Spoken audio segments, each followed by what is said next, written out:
కర్నూలు జిల్లాలో ఆలూరు తాలూకాలో మరొకసారి ఎన్డీఏ కూటమి పార్టీ అధికారంలోకి రావాలంటే ఆలూరు తాలూకాలో జన సైనికులు జనం కోసం కలిసికట్టుగా పనిచేయాలని ఆస్పరి మండల ప్రధాన కార్యదర్శి కేదార్నాథ్ హడమేష్ అన్నారు.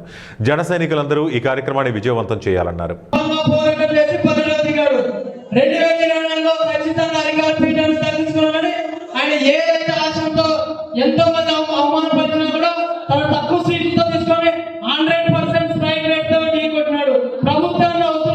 వైసీపీ ప్రభుత్వాన్ని కొమ్ములు ఇరిచి ఇంటికి పంపించాడు.